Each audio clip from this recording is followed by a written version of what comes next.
How do you think about yourself, talk to yourself, care for yourself? And how do you respond to your own emotions and needs? Hi, my name's Laura and I am ADHD AF. I was diagnosed severe combined type ADHD 4 years ago, almost to the day, and I waited 3 long, difficult and dangerous years for NHS ADHD assessment and was still no closer, despite the extreme mental health crisis I was in. But a complete fluke gave me the privilege of access to private ADHD assessment, which took the weight down from years more to just a few short months. ADHD diagnosis and medication not only improved, but genuinely saved my life. And that is not fair. When I came to learn about the magnitude of the ADHD diagnosis crisis that we are in now, even more than we were back then, and when I learned that it's currently believed that 1 in 40 of us have ADHD, and the opportunity to save potentially endangered lives in the UK remains either a postcode lottery or a paid-for privilege few can access, whilst we're continuously being targeted in the press for hopping on a bandwagon to be trendy or scrounge benefits, I started making some serious noise here in this space on the 2nd of May 2022. And I've pretty much not shut up about it since. And unexpectedly, legends like you actually listened. And this led to the creation of a Patreon community of podcast listeners where peers supported each other virtually and then in real life at the 3 ridiculous UK ADHD bingo tours. Witnessing the empowerment gained through that in-person connection at those tours inspired me to found ADHD AF Plus charity, which, as well as being inspired by the leopard print army of listeners of this podcast, it continues to be informed by our community's lived experience. There is no charity, or the hun that I am, I prefer to call it the chazza. There is no chazza like ours. ADHD AF Plus charity is about us, by us, for us. And we'd love you to join us at a monthly peer support group to connect and empower ADHD adults of marginalised genders in Scotland, England, and as of February 26, finally also Wales. I will speak more on all of the groups at the end of this episode, which admittedly is an episode of 2 halves, in which we cover some extremely triggering topics in the first half. So please go and have a read of the trigger warning in the description in the show notes before listening on, because after that, we tackle the focus topic of all of February's ADHD AF Plus charity, free in-person peer support groups, ADHD and Self-relationship. And you can find out about the locations and timings of February's ADHD AF Plus support groups in the show notes, where you'll also find a link to our latest blog and to sign up for email reminders for your local group, and how you can apply to start your own, volunteer in another way, or donate. And there's a link to resources for support. So please know that if you are struggling, you are not alone. Please reach out. I am joined today by a very dear friend of mine and of the podcast, the charity, and ADHDF Emporium, the online and in-person marketplace which champions neurodivergent makers whilst raising awareness and funds for the charity. They are literally one of all things ADHD AF's greatest supporters, whilst also being a genuine support to me behind the scenes. Amongst the many different formats of this podcast, literally no 2 are the same. Once a month, I explore the Chazza Group focus topic with usually the facilitators, but alongside the many challenges that January can bring, it's been an especially challenging one for me, as I lost my mother tragically last January. But alongside that, I also need some variety. And if you have or suspect you might have ADHD, then it's highly likely you too are motivated by novelty. So I'm mixing it up today and exploring this topic in a very different way. But should you wish to hear how our groups usually operate, January's episode, New Year, Same ADHD and SAD, is a great example of how the format usually works with the Oxford Group facilitators. But today, I'm going back to owning my too muchness with a slightly more pirate radio chaotic ramble of an episode with a dear friend who also came here to raise hell and ADHD awareness. Oi, oi, back once again. I know, thank you. I'm very excited to be. It's just a nice excuse to have a chat. It really is. Especially when it's about something really traumatic. we do it well. We do extremes so well. We go high, we go low, and everything in between. And we always have a giggle, no matter how traumatic. Would you please introduce yourself properly? I'm Jon, awareness raiser, stigma squisher. Yes! All of those things. Up until about, 6 weeks ago now, was self-realised. ADHD and autistic, I've now discovered as time's kind of gone on. As of 6 weeks ago, written down, proper, real ADHD person. Amazing. Congratulations. Validated. And it's so amazing that we've been along on the safari with you on your podcast, ADHD, or Just a Bit Weird. Self-diagnosis is valid, and in this time where you could be waiting the best part of a decade for assessment, if at all, that's really important that people know that self-diagnosis is valid, but now you have really documented your experience through that process. I hope that people have, if they've been going through a similar thing, gained something from listening to it and have felt slightly more validated, because it's really fucking difficult to get the validation. 100%. And I have absolutely loved listening to your podcast. I've also been lucky to be on your podcast. I think, is it 3 times? Because the first one was a 2-parter. So I've been on 3 times. I didn't know when to shut the fuck up, did I? Neither of us ever do. I'm being attacked, sorry. I think I've actually been on quite a lot of podcasts. I've just realised I think it's about 25, and I've got more coming up this year. So I've actually made a little playlist of all the episodes that I've been on, so that I can signpost people to all of these amazing, greatest hits. But it's so that I can say, go and listen to all of these amazing podcasts. So I will put a link in the show notes to that. I would love to start this, what is likely to be absolute chaos, organised chaos, in the same way that we do the charity peer support groups, with a non-cheesy icebreaker, the shame eradication game. What is the most ADHD thing you've done this week? We went on holiday for a few days to Stratford-on-Avon, which was really lovely, and I needed to take a new charging cable. So I went out, I got as far as choosing and buying the new charging cable. Stunning. Got home. Rather than then putting it directly in the bag to go, decided I didn't want to forget it, so I pop it on the side in the kitchen. So you know where that stayed for the entire time we were away. But it's okay, because when I got home, I was like, oh yeah, I forgot I'd even bought the fucking cable. So there we go. I still doubted up until 6 weeks ago that I had it. Oh, I love it. Life is so different now. Everything I do is so different now since getting this validation. I'm not even joking. It's been the biggest game changer of my life. How do you mean? When I fuck up. Yes. With the various things like that would have sent me spiraling before, and I would have felt like completely worthless piece of shit. You can't even remember to take a fucking cable that you just bought on holiday, and instead it was I laughed. Good. So many things. So good. That is so good to hear. And mine is, alongside keeping you waiting for an hour to record this episode, which I don't like doing, but the truth is we have been talking about this episode for actual months, haven't we? It's been months, and it's all been planned in my mind, and then for some reason this morning I sat there and I was like, actually I do want to put a bit more structure in this, because it's really important we cover these points. And then, as ever, the inspiration didn't flow until literally the deadline was breathing down my neck, and then I was like, I don't know, can you just wait 10 more minutes? I love that you're like, for some reason, do you think that reason might be because you've got ADHD?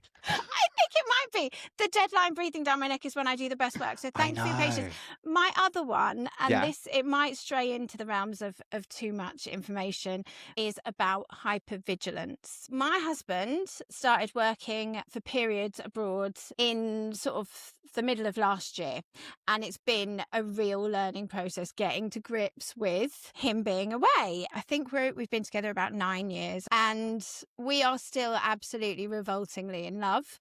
And we really do live in each other's pockets, particularly during the pandemic and post-pandemic world. We are very, very close. And what it's meant in him going away, I've had to learn how to care for myself, cook for myself, when normally I'd be like just sort of I don't like the word pandering, but like acknowledging that he would be hungry more times in a day than I would, Way acknowledging the things easier. that he likes. Way easier Yeah, for us to like do. Yeah. feeding him than Yeah. feeding myself, and Yeah. making decisions based on, his needs on top of mine, or before mine rather. And so it's been a real learning process. But what I have noticed is that when he comes back, it's like I have literally been bracing myself. From the minute he has left this house, I am bracing myself. It is a process of complete and utter hypervigilance. I am afraid. I don't trust myself. I never lose keys. But for some Yeah. reason, I'm convinced I'm going to lose the key to our house while he's away. I'm convinced I'm going to leave the straighteners on. I'm Yeah. convinced that I haven't locked the door. I go back, I double check, I triple check.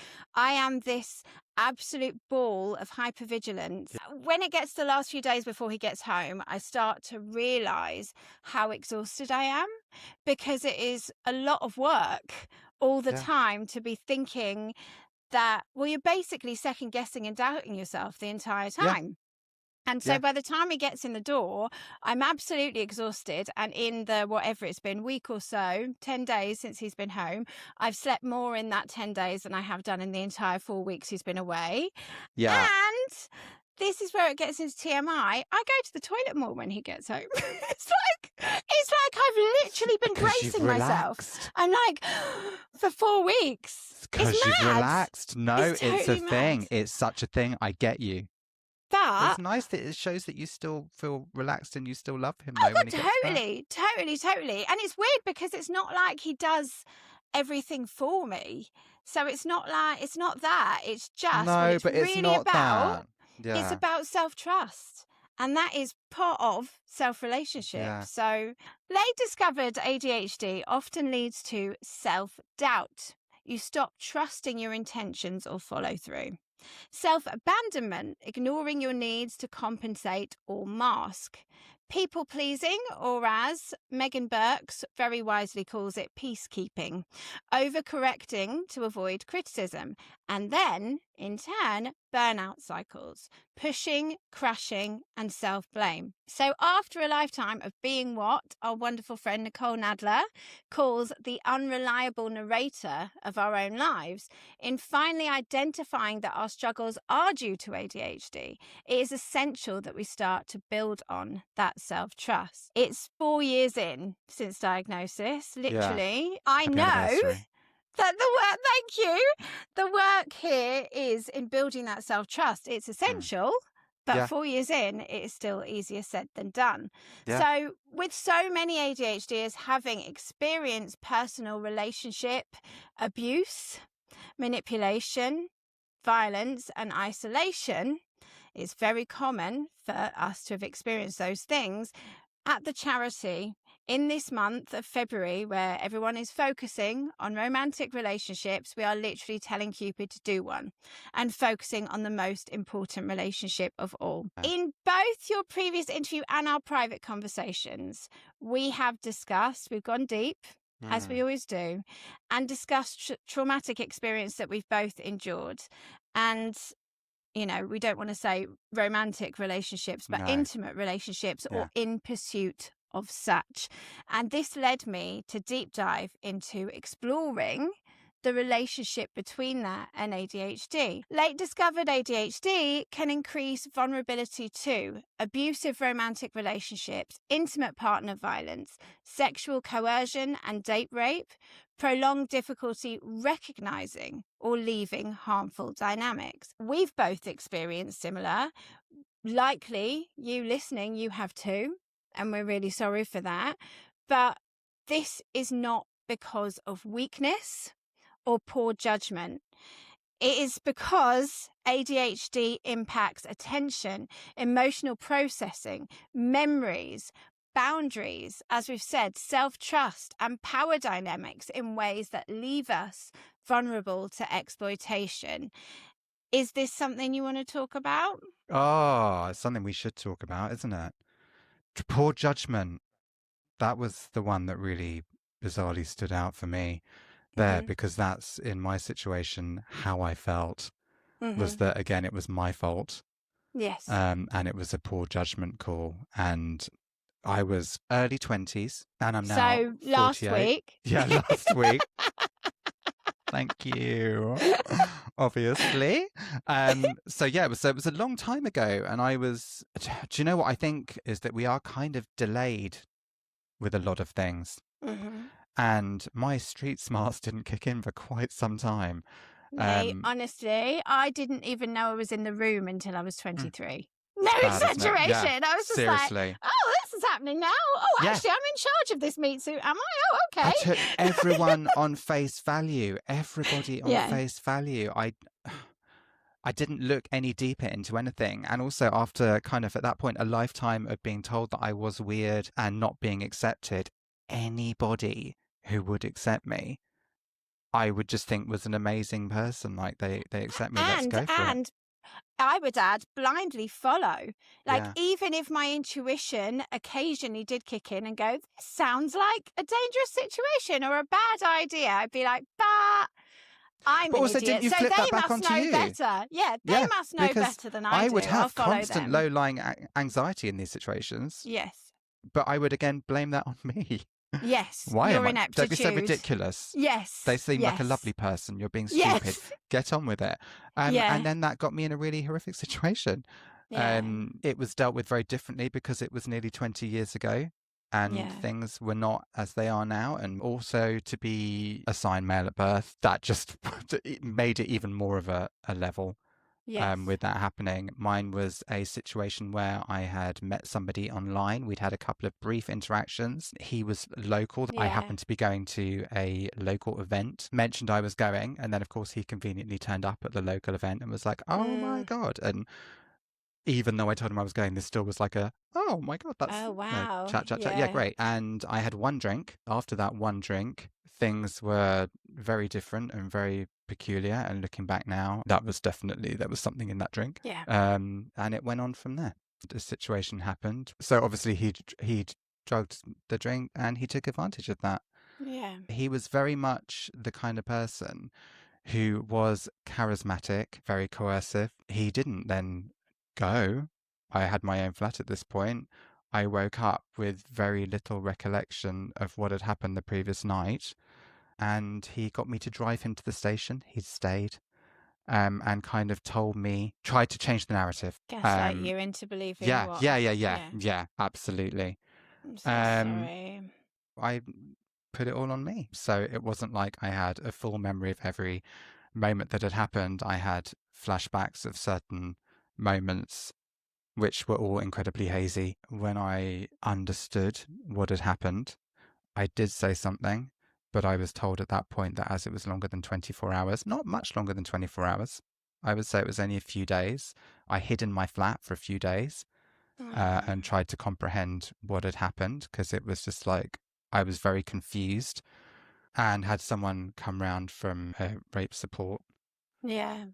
and basically told me that because it had been longer than 24 hours, there was nothing they could do about it. That never leaves you, and his face and his name. I have never experienced that. I've never been drugged, but I have been very much taken advantage of by seemingly the nice guys. I think the thing that I found, or when we talked about it privately, was we both sort of shared as well that the Me Too movement kind of gave us an understanding and language that we hadn't really had before. I'm talking about things that happened, 25 years ago.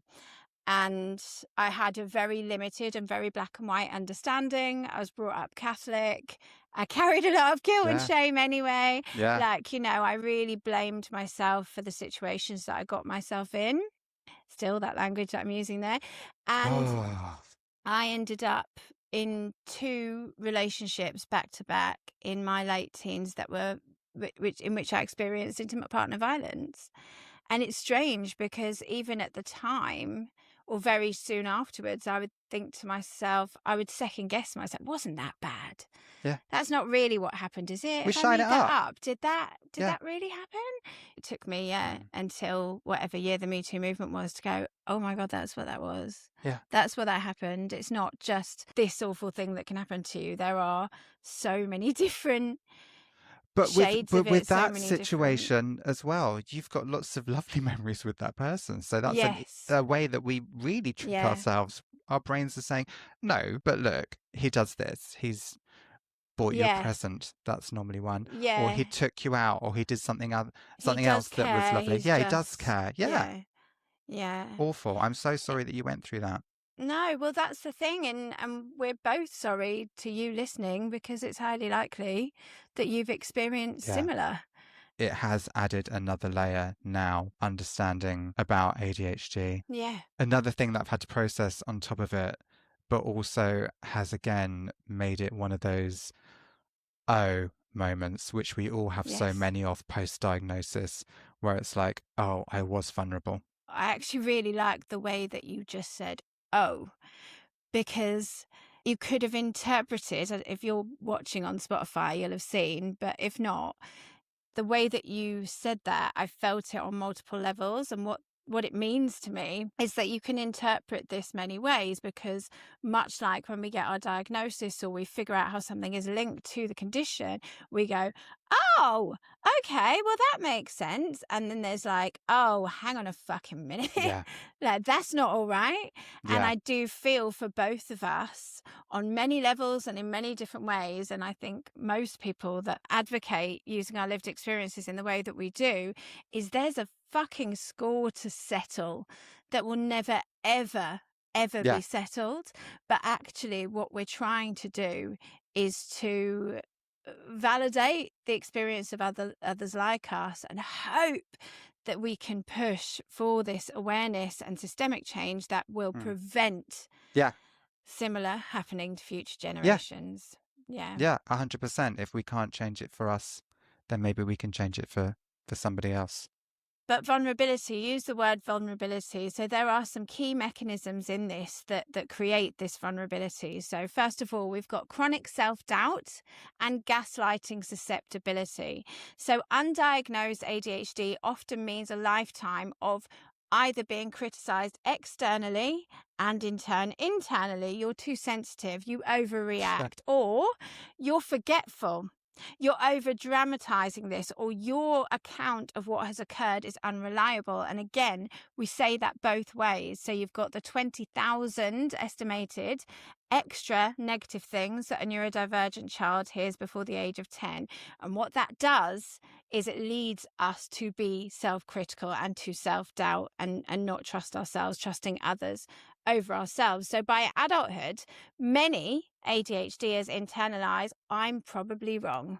An ADHD brain trained to doubt itself is more likely to believe others over themselves.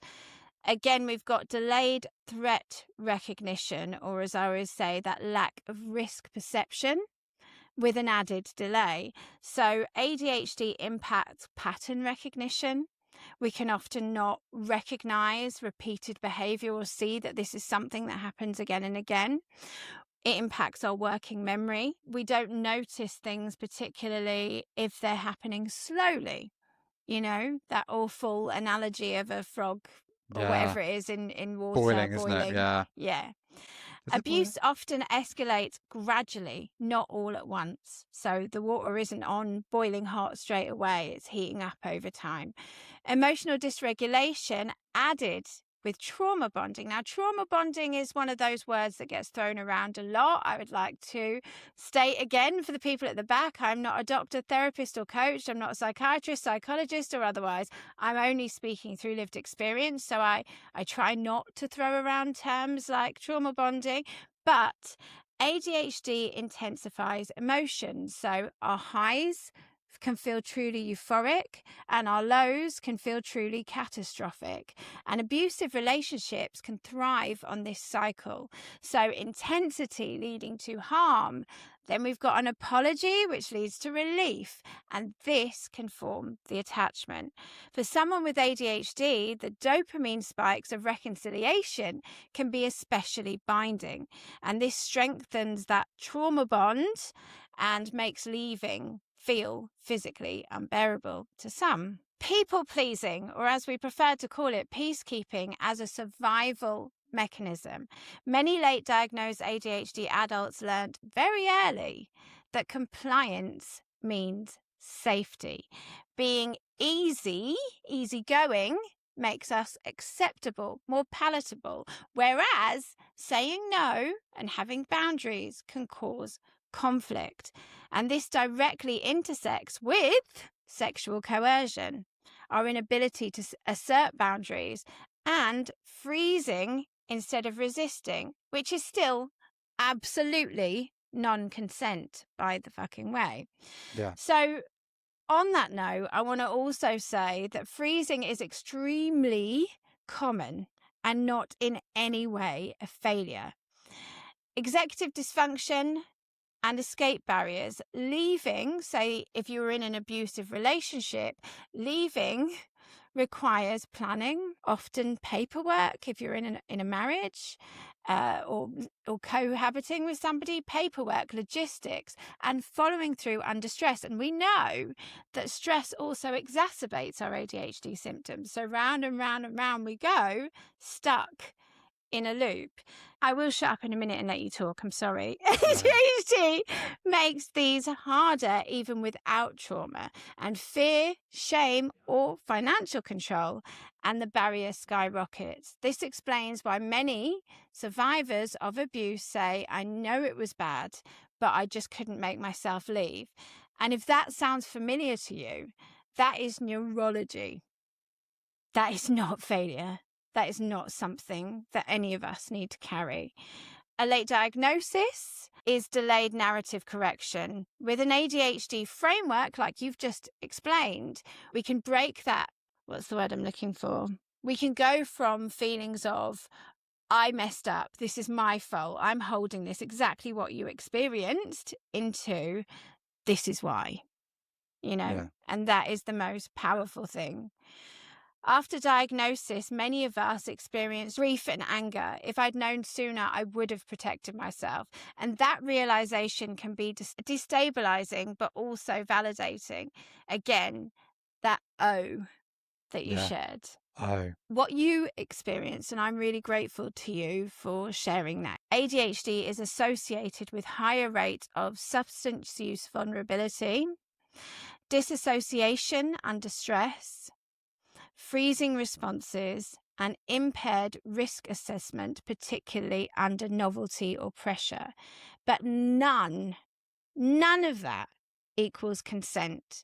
None of it reduces the responsibility of the perpetrator.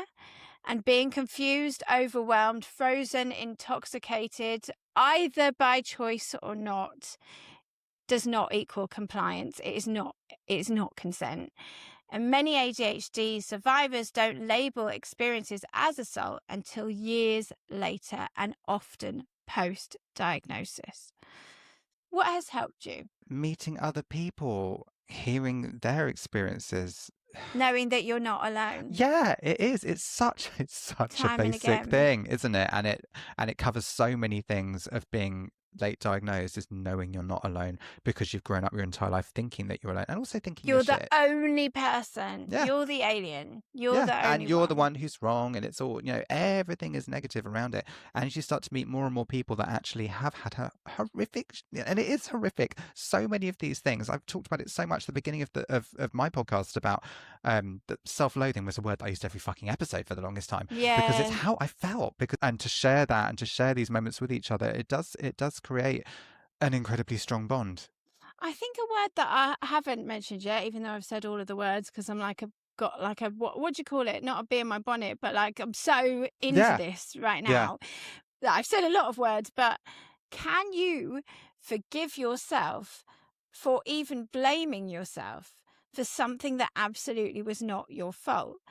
Do you know what I mean? So, for example, right, I look back, one particular situation, the first situation, and I remember I woke up the next day and I could not stop crying, and I couldn't even find the words to explain what had happened. It wasn't just that I couldn't make sense of what had happened. That was absolutely true. Yeah. But also it was the fact that it had happened at a party. The fact that I was 17, I shouldn't really have been there. Like, should I really be in this serious relationship with somebody who's a bit older than me? Like, who could I tell? Like I was doing something shameful. And Yeah. so then I couldn't even allow myself on any level to say, this is what happened and where, because I really felt the responsibility lay with me that I should not have been there. It's Yeah. my fault. Yeah. Yeah. It wasn't.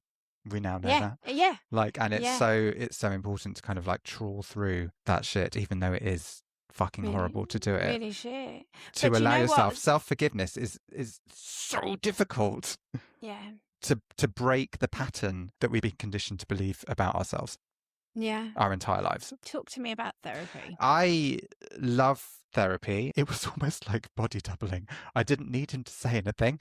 I Yeah. needed to You walk just into this needed room, to offload everything because I needed to process it. And I think an amazing thing with therapy is to say something out loud can really help you to just process in your brain, to process. actually hear it rather than ruminate on it. To hear it, the words coming out of your mouth can, for me, really, really help me process it. And so to be in that situation where I was in a room with somebody where I could just say how I felt, what had happened, start to try and reframe it for myself. So I think therapy with the right person in the right situation, I think can be amazing. What you said about body doubling, that's so Yeah. interesting. Again, Well, that I don't want them to say safety, anything. that release is just Yeah. like, right, I'm here and I can let What I this would say out. is, I don't think sometimes it's correct for a therapist to tell you stuff. And I have seen that with a couple of other people who are neurodivergent who've been there and then have come away almost Yeah. feeling With like worse about advice. themselves. Yeah, because they've been Yeah. told, oh no, I should have done this. And no, you should be able to offload on this person and work it out what you need. Well, yeah. So ADHD informed trauma therapy. Yeah. However, what we also always have to acknowledge is that that tends to be a paid for privilege because Oh. of the dreadful state of the NHS. Uh-huh. So I know that I have been on a list to get therapy for years. Cool. How's that going Actual for you? years. Yeah, no years, nothing at all. So I do pay for therapy, which is a privilege that not all can afford. And I can only just, to be honest with you. Yeah. But what we can do in a situation where people cannot afford to go to therapy, we can journal, we can Yeah. externalize those experiences, whether that's writing things down to chronologically get them right in your mind of did this, how this happened, acknowledge that happened. We can also figure out our thoughts and feelings that way. So not just the timeline, really checking in with ourselves and externally saying it to safe people. But that's where we have to be careful as well, not just Yeah. safe in terms of do we feel safe, but always checking if a person has the capacity to hold the information that you are sharing with them. Because again, it can be triggering to others to just share experiences. And just because somebody is able to listen to your experience at a particular time doesn't mean that that person has the capacity to dive into that topic at all times on a whim Mm-hmm. whenever you feel that you need to. Back in the day, before I understood, the amount of times I would just completely offload on someone and then leave them thinking, oh fuck, have I just massively traumatized someone? I have learned Yeah. to pick people wisely. And also, if somebody doesn't have the capacity to speak on something traumatic, it doesn't mean, just to get the really shit daydreams, the rejection sensitive dysphoria at bay, it doesn't mean they're rejecting you. It doesn't mean No. no forever. No. It just means no on that day for any number of reasons. Could be work related. They could have their own traumas going on. Somebody who cares about you always. It just maybe isn't the right time for them on that day to speak about 100%. something. In the Patreon community, we have a triggering topics Discord channel. That's where triggering topics are allowed to go, but they always have to start with a trigger warning. And Yeah. it is always so that people can decide for themselves whether they have the capacity then or ever to read that. Yeah. And all of the channels have signposting to all the support so that people can say, this is where you need to go to actually speak to somebody who is trained in this, who can support you, who can, hold you in that way. And again, those resources for support are in the show notes, just to reiterate that. Now, self-partnership. Choosing to center yourself rather than a romantic partner, whether temporary or long term, shows up disproportionately often among adults with ADHD, especially those diagnosed later. Relational burnout after chronic misattunement, which is really just a fancy way of saying a lot of people have had enough of other people's shit and they want to be self-partnered. Yeah. And I doth my cap to them. Also, like we've said before, when we're figuring out who we actually are, now that we have all of the information, there is a process of trying to set boundaries. And actually, whilst we're figuring out what we actually want, like you've said, what do you actually want to do with your Yeah. time? What actually sits right, rather than people pleasing or What do we need? peacekeeping? You need to figure out those boundaries. It's totally understandable that people wouldn't want to be in a relationship with somebody else whilst they're figuring out what they would actually want that to look like. After diagnosis, people often stop masking, or at least try to start to unmask. Well, I don't know about that. I've put stop over explaining, but again, no, that's something I never do. No.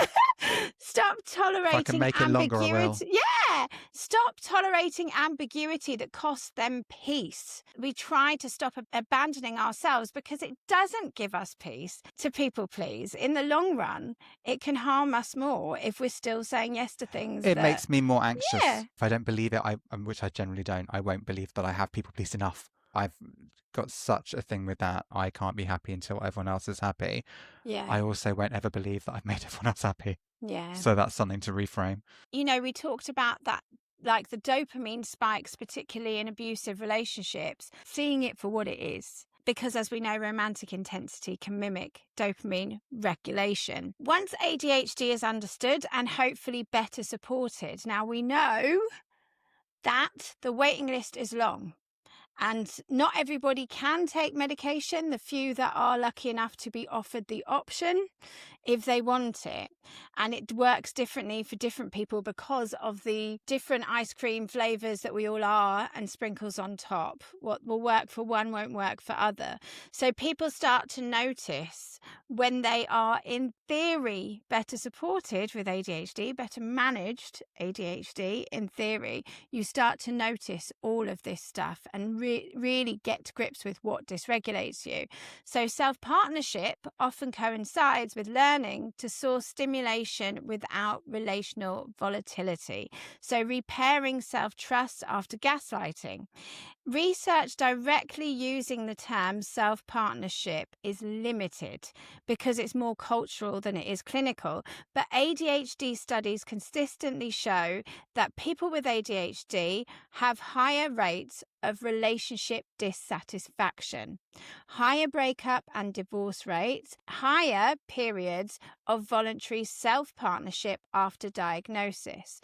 Many providers now see intentional self-partnership as a common post-diagnosis phase. That's interesting, isn't it? All of that has just shown me what a poster child I am. Many brief, intense relationships, serial monogamist, should be divorced, couldn't do the paperwork, split up years ago. No comment. Yeah. Anyway, but it is such a thing, isn't it? And do you know what? I only got together with Liam when I did get to that period of time where I broke. What's the word I'm looking for? It's not a habit, really. I mean, literally, all the relationships. Cycle. Thank you, cycle. Yeah. Off these unhealthy relationships. They were very intense, very, very quickly. And your self-worth, I would imagine, reliant on pleasing them, being personable to them fancying you, desiring you, whatever. Oh, yeah. And when you absolutely hate yourself at the same time, very difficult to then... Yes. Oh, it's very messed up. And then decided that I actively did not want to be in a relationship. And then I started to learn what I liked because I didn't know anymore. Yeah. Hadn't got a fucking clue.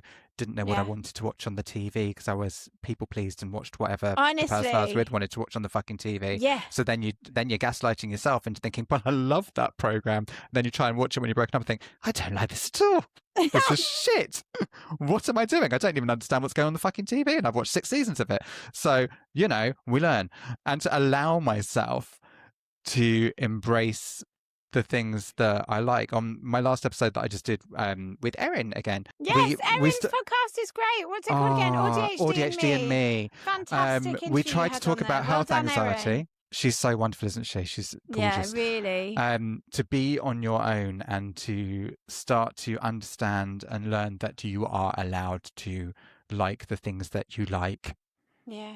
You're allowed to like the food that you like rather than going, what do you want? You're allowed to like the TV programs. You're allowed to like the activities that you do at home, however geeky or whatever, doesn't matter. It needs to be that you are happy and that you like it. I have the strength in and the confidence in my relationship that there are things that when he goes, oh, I really want to watch this, that I will rather than go, okay then, and thinking, how am I going to pick enough skin off my fingers to get through this fucking thing? That sounds like a you thing. Yeah, I'm going to leave you to that one. I'm going to do what I want to do. And that's fine. And there are things that I Yeah. watch that are a me thing, and I love that. And then we come together and we have stuff that we watch together that we enjoy, you know, and we have things that we do together that we enjoy. But I don't necessarily love everything they love. So therefore, I don't need him to love everything I love.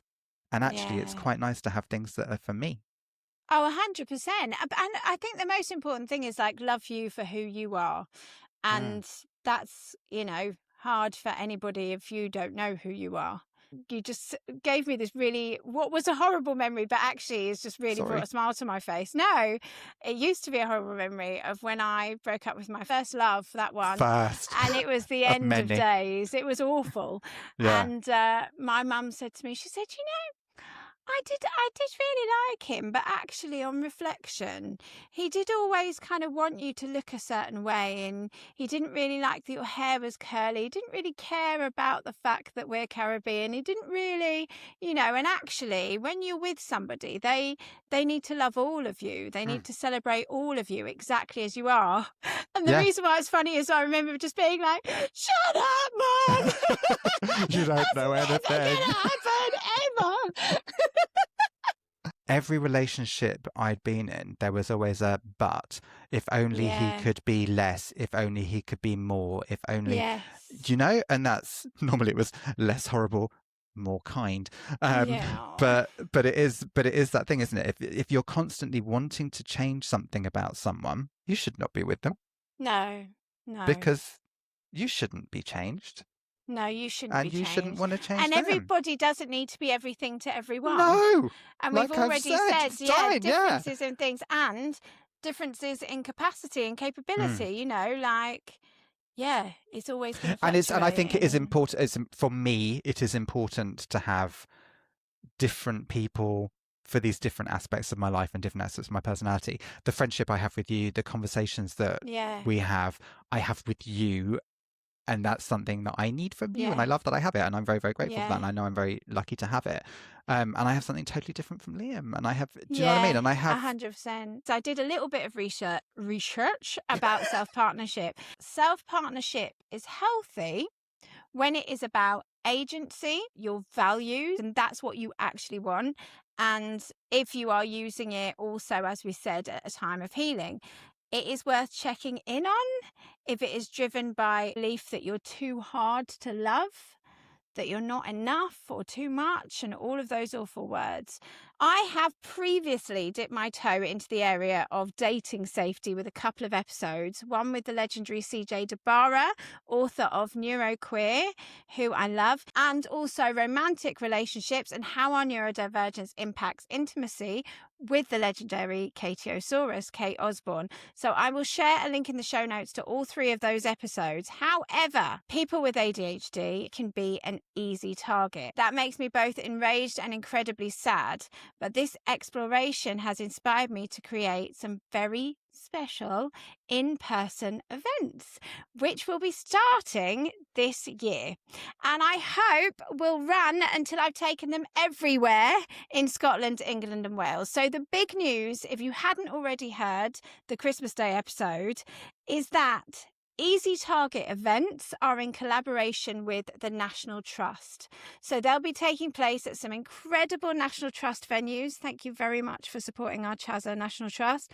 And the wonderful Robin of the National Trust is at this very moment investigating dates and venues. And once I have them confirmed, I will share the details of all events. If you would like to be the first to know, I'll share a form to add your email into in the show notes.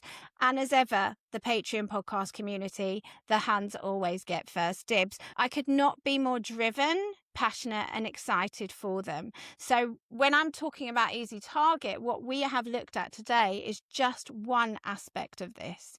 This is a much, much bigger thing that spans loads of different areas in our lives. And it sounds like a really cheesy and ridiculous thing to say, but I am both of those things. It really feels like everything that I've done in this space over the last 4 years has led to creating these totally unique charity events, which will not only inform and connect people, but also empower by arming attendees with actual tools to best support themselves and each other as a community. But whilst those Easy Target events will be the safe space to dive further into topics like we've already explored today, our charity peer support groups are focusing on not the traumas that have led us to have poor self-relationship, but where we are at with our self-relationship and leaning on and learning from each other to help build a stronger self-relationship. You are very recently diagnosed with ADHD.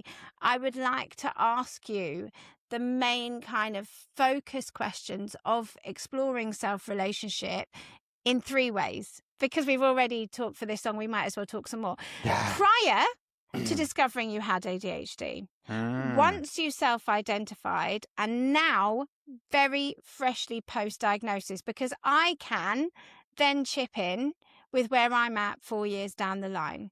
So how did you think about yourself pre any awareness whatsoever Pre of any awareness ADHD? at all, if I hadn't got any awareness, trigger warning, I highly likely wouldn't be here now. Mm-hmm. A couple of times in life where that genuinely could have happened. I don't know the statistic because you're non-binary. I That's am. right. Yeah. I don't know the statistic, but I know that 1 in 4 ADHD women has Yeah. made an attempt on their life. Yeah. And I am Yeah. one of the 1 in 4. I'm sorry. It's Yeah, very so back valid. then, It's very important. Pre. Yeah. The relation, though there wasn't one. No, that wasn't. Before diagnosis, self-loathing completely. So, yeah. Didn't There's see no the point. self-relationship, only None. self-loathing. I didn't see the point. I didn't see the point in me being here. I didn't see what I could add to anyone or anything or any situation. I felt the only thing I added to things was negative because I was loud, too talkative, forgetful, lazy, messy, like all of the negative things. Relationship with myself didn't exist. Exactly. And then when you found out, when you had that awareness, when you found out about ADHD, which we've explored in a previous interview, how did you think about yourself from the moment that you found out about it? It was the O moments, the positive O's and the negative O's. My relationship with myself definitely started to change immediately. And that is through, whether directly or indirectly, through what you were reading, what you were listening to, etc. It is peer support. It is. It's 100%. I started listening to ADHD adults and you, and there were all these things that just struck a chord all the way through. That I then, so it was immediate. It was before I'd even told people about it that I started listening privately on my journeys to work and starting to think, oh, that's me. And oh, there are other people that do it. And actually these are people that I look at and I think, oh, I like them. And I think that starts to reframe it completely. So we previously said that our self-worth was reliant on how we were viewed in the eyes of, say, a romantic partner or any relationship. But even though it sounds like the same thing, it isn't. What you've just said is, I like them and they're like me. Yeah. So it isn't necessarily about the fact that you need somebody to like you to like yourself. But in order to see all of the things that you've been ashamed of, the negative traits, whatever, in people that you genuinely like, can start to give you the permission to go, well, maybe I like me, actually, because I'm like them and I like them. I think because I spent my previous life wanting to be like the cool neurotypical people. Yeah. And being told I should be like the cool neurotypical people as well. That's the other thing. It's not like I just wanted to be like them. I was told that I should be like them. Yeah. And an embarrassment very much for not being and like them. couldn't, even though you were trying. Horrific. And why can't I? And so, it just keeps going round and around and around, doesn't it? To then see these people that I did like and respected and found funny and wasn't having to force laughs because I didn't understand the humour of of that life. Or feign interest while your eyes are zoning out. Horrific. So to then get these people and to start to learn that it was okay to accept myself. It all feels really sick and juicy. But Hang on. is. Let me come back to that. What I'm going to do is ask the other two questions from those perspectives, and then we'll do all three from now. How did you talk to yourself prior to ADHD awareness? 100% negatively. Internally? Berating myself the entire time. Questioning myself as well. That's an interesting one, isn't it? Because I wasn't answering. Why can't I? Why can't I just? Can't I get my name right? How did I get here? Yeah. Why have I put myself in this situation? Yeah. So how you talk to yourself when you found out that you had ADHD, did it change, or was it just that you became aware of voices that you'd almost previously ignored? I'm only speaking for myself. It'd be like the negative self-talk is so ingrained that you almost can't hear it anymore, right? That's just the sound of life, right? Yeah. And then you find out that you've got it, and it's not just going to stop overnight, but you start to go, oh, I probably shouldn't be talking to myself like that, actually, because would I speak to somebody like that who had a condition that made them do these things? You start to go, hang on a minute. I questioned other things, like why am I thinking like this, as opposed to why did you do this? And so the question changed to why am I thinking like this? So it was a period of questioning massively, because it was why am I thinking like this when I look at them and think, and I'm engrossed in their conversation and I want to be part of it. Very much a transitional period. What we're angling towards as ever is kind of acceptance. And I think that identifying ADHD in yourself, or actually getting a diagnosis, not only can you not just shift that lifetime of negative self-talk, which is now just inherently part of who you are, to the point that that's just normal, but also after the initial relief, you're going to have periods, and believe me, I'm still knee deep in them, where you're kind of like, yeah, but I don't want it though. Oh. So then that's kind of a kick against it, because you'd be like, oh, fucking here again. And it's not my fault, but it is this fucking thing that I've got.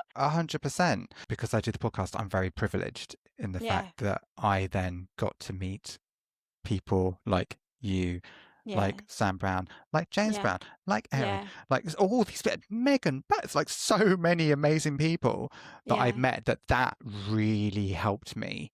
Alongside that, in doing something like this unsettlable score, it does kind of make the suffering, reluctant to say worth it, but when you know that you can help people, it wasn't completely in vain. And that in turn, I would say, it elevates your self-worth, because you're not all of the horrible things that people have ever said about you. You've helped people. Now, like self-care, for example, is always been a bit of it remains a massive struggle for me, as we know. But again, it's another one of those things that gets thrown around on social media. And self-care isn't, bubble baths and chocolate cake. It's right down to making the right decisions to best support yourself on the daily, on the hourly, drinking water. And how were you at self-care prior to awareness? No. There was none. I genuinely wasn't there to even think about caring myself. I honestly don't know how I got from A to B ever, just walking around watching everything happen. I don't know. Were you aware that other people were caring for themselves and doing things that you weren't doing? Yeah. And that just doubled down on how you believed you were. Yeah. See, I think for me, there was a coping mechanism in there as well, where I'd be like, a makeup bag? You just like throw some lip balm in the bottom of your bag and just hope your makeup. for the best. You wash your hair? All right, love. Jesus. Do you know, like, I Yeah. really just, there was an element of that self-preservation in the things that I struggled with, where I just, rather than noticing them as a struggle, I had this built-in defense mechanism of, actually, this is something I'm choosing. I cannot put a comb through my matted hair because I have chosen not to wash it, not because I do not have the executive function to get Yeah, up and mine wash was my just hair. lazy. Mine was lazy because Yeah, I was told yeah. lazy was the biggest one all the way through. Why I couldn't clean my teeth twice a day for what feels like 85 hours. Why I couldn't keep my room/flat tidy. Why I couldn't contact friends and other people apparently just did it so seamlessly. Almost like they could just do it naturally without having to think through Yeah. next step, next step, next step. What am Pull I doing? themselves up by the bootstraps to take Yeah. every step. Yeah. With awareness of ADHD comes a word that is terrifying, is a responsibility. When we can acknowledge that actually the self-care things can help us. Yeah. I know that my ADHD symptoms will be less severe if I go to sleep earlier, but I don't Because do we're really that. good at that. But do you know, like, when you're in that place of like figuring out how to best support yourself and still struggling to do it, Yeah. that's when it's really easy to fall back into that negative self-talk. Because it's like, Because well, it you is even know what exhausting. you're meant to do and you're Yeah. still not fucking doing it. Yeah. You know what I mean? But It's hard. again, peer support. 100%. Body So doubly, brain important. magic. Let's bring it up to date. So you were diagnosed with ADHD 4th of December. How do you think about yourself now? First day, elated when I got that first form through from the doctors, and it had a selection of fun things that or could be, linked to ADHD. Quirks.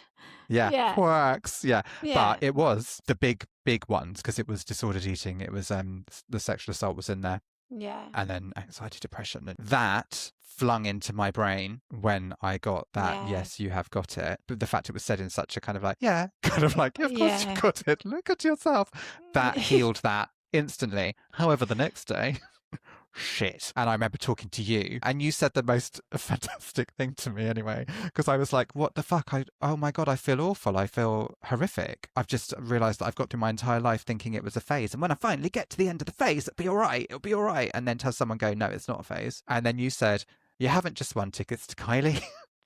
you've just been told you've got a lifelong neurological condition. That sounds exactly like something I would say. And I was like, you're right. Kylie. Because I felt bad. I felt guilty for feeling bad about wanting this thing for so long and waiting so many years to be told it, to then feel shit about it the next day was not great. And then obviously the first layer of gaslighting came in where I decided that I had gaslit the clinical psychologist.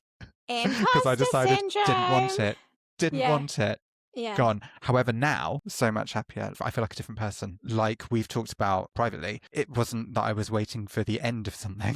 Yeah, it was. I was waiting for the beginning of something, and now I've started it, and now I feel happier. What do I need? I never thought of that. And that being valid, that being okay, more than okay, not beyond reasonable, totally essential. I was never allowed to have needs before. Got my lanyard out. I've used my lanyard now once. That was a bit of a... How did it go? Amazing. Good. It was at the dentist. I was seeing a new dentist for the first time. And I, on the journey there, had half an hour and I was like, okay. Had it with me, touched it a bit in the car. I kind of like just get to know the lanyard. Then eventually put it on before I went into the dentist, hidden under a scarf and just thought, now is, if I'm going to do it, now is the perfect time because this is something I find really traumatic that I'm going to need help with. And I whipped that lanyard out and I churned out a shitload of things that I was like, so this is the thing and this is how I feel and I've got ADHD and autism, and allowed myself to say I had autism even though I haven't had the tick box yet was amazing. Beforehand, I would have been even more traumatized at the dentist and probably not gone back. So post-diagnosis, to have this relationship with myself, because I now feel like there is validation. Honestly, that's fantastic. I'm really, really chuffed for you. It's amazing. Thanks. What I want to know... Still getting there though. Yeah, of course. Honestly, every day's a new day. God. But I've actually forgot what I was going to say. That's not like you.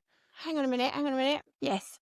How do you feel you overcame that imposter syndrome? Was it really me saying about tickets to Kylie? What was it that made you realise that was honestly a massive thing. Yeah. I spoke to you, Erin, Sam and Darren. Yeah. Oh, Dazza. Dazza. Dazza from the Chazza. Um, all late diagnosed people who'd all done it at different times. Do you know what I mean? And all very different, but have these similarities. That's what I needed. That's part of it. The Yeah. imposter syndrome is real. How do you talk to yourself now? I talk less to myself now. Do you? Because it's so fresh. I think it's less that I've changed how I'm talking to myself less. So I've taken away the negative self-talk a lot, not completely, and I don't think that will ever go. Good I days don't and know. bad. Allowing myself, when somebody else talks positively about me, to not vomit in my mouth, to go, okay, cool. Thank you. Yeah. Oh, it's so difficult, isn't it, though? But I'm learning. What about you? Because you're how many years? 4 years. It's quite funny, actually. What I have noticed, again, going back to what we said at the beginning, this hypervigilant state that I find myself in whenever I am living by myself for these periods of time when my husband's at work, what I have noticed is that I'm actually speaking quite nicely to myself, but in a really chaotic, intense way. So, Frantically. So I'm kind of like, where are the keys? Where are the keys? There are the keys. There are the keys. Well done, Laura. You did put it in the right place. Well done. Okay, now, right, lock the door. Laura, pay attention. Lock the door. You have definitely locked the door. Do not make yourself late by coming back upstairs to check if you lock the door. You have locked the door in the bag, in the right place. Well done. That's where I'm at. So it is all positive. I'm constantly giving myself well done, but it is fucking manic and a lot. And as I've said, I'm exhausted by it. So step by step, but 4 years on, and don't get me wrong, like I make mistakes all the time. I do drop things. I've lost several things in the sofa, which I cannot find the spoons to even take the sofa apart to look for. But when they happen, it's not, look what you've done now, you dickhead. It's none of that. It's just a lot of swearing at the situation rather than directly at myself. I get frustrated, but I don't necessarily get frustrated with myself. I know that I'm trying very hard all of the time. That is quite exhausting, but we could say there's some people pleasing there, but really I do feel a responsibility, not just to myself, to the people in my lives, to the people who are involved in this amazing organization, giving their time, that I am the founder of.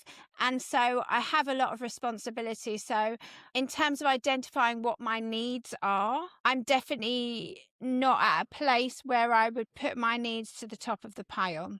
I realise that a lot of the time I speak a lot at festivals and events. My calendar for this summer is already absolutely disgraceful. And a lot of the time I'm not going to say mask my neurodivergence because I don't.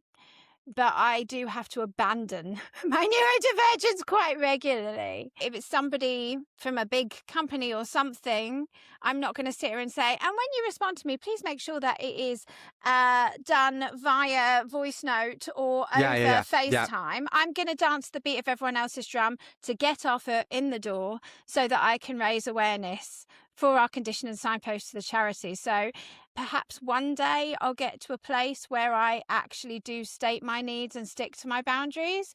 But for now, I continue to take many for the team.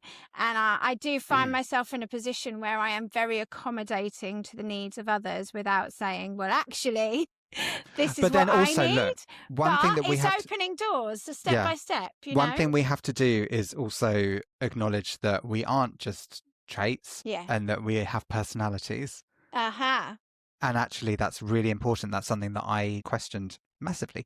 And actually, I think acceptance to the point that actually maybe it's your personality that is fine, that you still want to make sure people are okay as long as you have that backup in situations where you need them to be met, your needs are being met. Oh, good, 100%. I have an amazing team and we're working towards getting more support behind the scenes for the various aspects of what I do. But when it comes to festivals and events, I'm like, whatever you need, no worries, just let me in the door, let me at them. But that's lovely. Yes, it is. Yes, it is. It is lovely. But I think... But it means it leaves you traumatised at the end. But it's lovely. just really tired. Really tired. A little bit resentful. But we get there. It's fine. It is. Because, of course, as we haven't pointed out, which I have pointed out to you privately, is that after saying that you were never going to tour again, when you were casually talking to me about all these dates around the country doing a talk, is that actually it's a tour? Easy target is a Yeah. tour, and it hadn't occurred to me in any capacity until you said it. I was just like, How would it fucking this not? isn't my tour. I've done 3 tours. These are very specific events in different areas in association with the National Trust. Just like a tour. It's a fucking tour.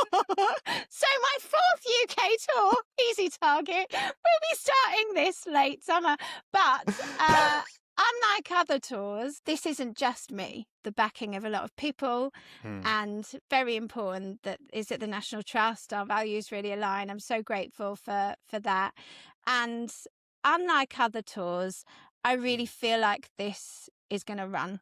It's going to run. This is my life's work, she says, and it's going to run for a long, long time, I hope. It is. If you look at the tours, they're really good markers for everything that's happened and that you've achieved, and with the charity, to get to this point is fantastic. It's amazing. And it won't just be me booking venues, promoting, begging, borrowing, No. asking, come please. Hasn't it changed? It's a big change, and I'm very, very excited, very grateful. Now, one Go more on. question, and then we'll start to wrap it up. We'll see. How do you now respond to your own emotions and needs? And I want to also acknowledge, because we do have very different presentations of neurodivergence. You've mentioned in the past in a previous interview, a struggle to kind of identify your emotions and explain your emotions. No, but again, when we say about the autism thing, I don't think I ever will. So it's accepting that I'm happy, sad, anxious. Okay. Do you know what I mean? So that's a big one. To be 48 and a half every day sometimes, to be starting to do a little bit more, asking if you could just help me by doing this thing that actually in your life is going to take 2 seconds, isn't going to affect you at all, but to me it's huge. Yes. To being more okay with asking for that, for using the accessible toilet, which I do now, is like a massive one for me. Hopefully I won't get kidney failure. Like it's so my needs, it's changing still now, but in a really, really positive way. And you're only 6 weeks in, pal. So I know, what the fuck. Amazing. But I have support. Congratulations. I think the most important thing to acknowledge wherever you are at in your identification, assessment, if you're going for one, diagnosis, treatment, if you take wherever you are at in your ADHD discovery or diagnosis, remember it's a work in progress. We're going to have good days and bad days. And if you are a person who menstruates, those hormones also exacerbate our ADHD symptoms. So day by day, sometimes hour by hour, as we navigate this thing, and show yourself compassion. The times when you are most frustrated with yourself are the times when you really need to try and show yourself the most compassion. That is a big thing that I got from the You Haven't Just Won tickets to Kylie, is to cut yourself some slack. Yeah. It's going to change, but it's never going to go away. No. So cut yourself some slack. So however the wrecking ball of unidentified ADHD has swung in and bashed up your life as it has done ours, your relationships, your self-worth, your career, and so on, it is important to acknowledge your trauma and your challenges are not personal failures. Quite the fucking opposite. You adapted and survived without even having the instruction manual. It's time to start a new chapter with all of the information in healing our self-relationship with ADHD and self-awareness. The work isn't to fix yourself. You are not broken. It's about re-relating to yourself accurately with all of the information. And with so many ADHDers having experienced, as we said, traumatic personal relationships in many ways, we are, as I said, telling Cupid to do one this February and spending this time with our charity focusing on building self-relationship. It's time for your second act, and we can turn the page together. Sound like Jerry fucking Springer? I would love you to come along to an ADHD plus peer support group in your local area. And although these groups are informed by and both focused on and hosted by ADHD adults of marginalised genders, as long as you are over 18, regardless of your gender or diagnosis status, you are very welcome to attend an evening of community connection discussing ADHD Self-relationship on Tuesday the 3rd of February in Birmingham, or Ayr in Scotland, on Wednesday the 4th in Runcorn, Thursday the 5th of February in London, on Wednesday the 11th of February at our first ever Welsh ADHD AF Plus group, I know, which is in Wrexham, or on the same night you can attend a group in Manchester or Oxford. On Thursday the 12th of February you can come along to our Bristol group or our brand new group in Blackpool. All details of all groups and links to sign up for email reminders for your chosen one are available in the show notes. And if we haven't started one local to you yet, you can apply to volunteer to start your own, or to volunteer to support our charity in another way, or give a very much appreciated donation to ADHD AF Plus charity, because all of our peer support groups are free. So we very much appreciate donations of any size. Enormous thanks to all involved, and good luck to our brand new facilitators, Paula in Blackpool and MJ in Wrexham. Go team! Yay. And on that very exciting note, I would like to close in the same way that we close our peer support groups. I would like to ask you for a glimmer. And a glimmer is a micro joy. Micro joys are how we survive macro grief. And being the last to know the punchline of the joke of your life, getting a diagnosis later in life can cause us a fair bit of grief. So give me a goddamn glimmer, please. I went to a butterfly farm Go on. and and we stood there for fucking ages, completely still. Like, I want one to land on me. And it did. I felt overwhelmed with happiness, and I just grinned and I loved it so much. And that was such a tiny moment and the most amazing thing. And I was there with Liam and he had one land on him, and it was just, we had the most gorgeous time just watching these beautiful butterflies, and then one landed. Yeah, there you go. That's my glimmer. Oh, because so good. It was nature so is nice. the one for presence, being present in it. that I love moment, it. and the wonder and the awe and the Mariah of it all. Yes. I love it so much. I'm going to start using that. What's your glimmer? Tell me a glimmer. Mine, okay, firstly, is about Traitors. Did you watch Do it. No. If you are somebody who watches it and you haven't seen the final yet, I'm about to give a massive spoiler, so don't listen. Oh, no, just it's spoil impossible. it. People have watched it. It's fine. The absolute teamwork. I love it so much on every level, and I hard relate because that's how I get anything done and how I've actually even survived. And I think the winners, you know, they really had to stick together. There were so many times where they could have just gone off for themselves, but they didn't. They stuck together as a team. Even though their actions didn't make sense and would have upset a lot of people along the way, the fact that they kept their own integrity, the fact that they shared the money in their actions, in their teamwork, not only did they win and keep their integrity, but they changed another person's life in doing so. It's more valuable than money any fucking day. Also, the fact that Victoria Beckham is number 1. I know. So now there's hope for the gays that she'll release Let Your Head Go. This is where we're at now. It's like, for the gays. Do it for the gays, VB. What a time to be alive. So I am not making light of family estrangement on any level. I'm really not. But the memes that kept coming through, particularly the one where she's like breakdancing on the train of the wedding dress, I have been roaring with laughter to myself. And the fact that she now has her first UK number 1, it's like, go on the hands. Go on the hands. Thank you so much for coming on. Thank you for sharing your experiences. Thank you for having me a million times. Thank you for everything you do. You really have been the biggest supporter of all things ADHD AF, from the Emporium to the groups, to me personally, to the big ADHD fundraiser. I'll be talking about this year's one soon. You have literally been so supportive on every level and in my personal life. So just thank you so much. Thank you. And I'm so happy that you now have your diagnosis and that you are beginning to realise how amazing you are and treat yourself as you would treat somebody that you saw as amazing. Thank you.